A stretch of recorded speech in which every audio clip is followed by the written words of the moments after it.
各位观众朋友大家好，欢迎收看《一句俗语》，你一句我一句，大家做伙讲一句。我是 Lisa， 咱今仔日要介绍的一句俗语是这句：老人唔讲古，少年唔捌宝。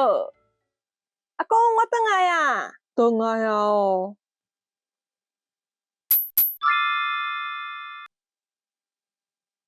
孙诶，莫回来就一直耍手机啊！来陪阿公开讲啦。哦，好。阿公，你细汉的时阵敢会足无聊，拢无手机啊通好耍，是安怎过日子的？阮因阵拢去溪边掠鱼啊，去田内灌豆沟啊。啥物是灌豆沟？听起来介好耍的款。这灌豆沟就是去田内底看到豆沟的空，就用水甲灌，互走出来，才甲掠起来。啊，恁掠豆沟是要创啥？有时阵会掠来，互因相答，看啥物人的豆沟较厉害会赢。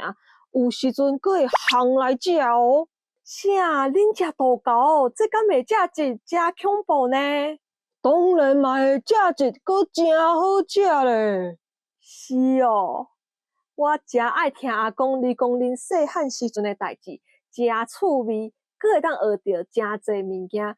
这就是人讲的“老人唔讲古，少年唔捌宝”。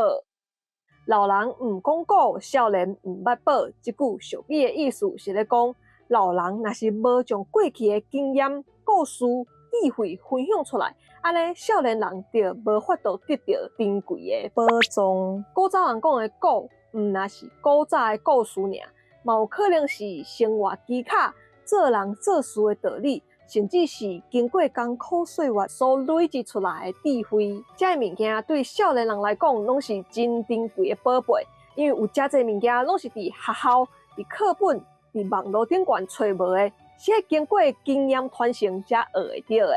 就亲像咱的台语，若厝里的时代无愿意开喙甲细细讲台语，安尼真侪台语词就会愈来愈少人知，时间若久就会失传去。亲像暂连这个词，即马就足少人在用啊。暂连是相当非常的意思，亲像我这件衫穿起来暂连舒适。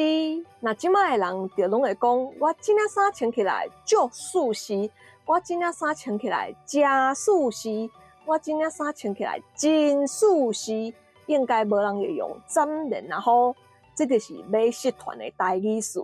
所以，咱即马应该爱好好啊，甲时大人学习，然后甲遮个物件拢学起来，继续传承落去。好，安尼大家应该拢有了解，老人唔讲古，少年唔捌宝是啥物意思啊？好，咱最后用一句话来甲这句俗语讲出来。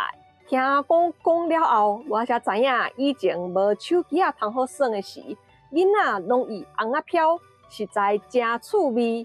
真正是老人唔讲古，少年唔捌宝。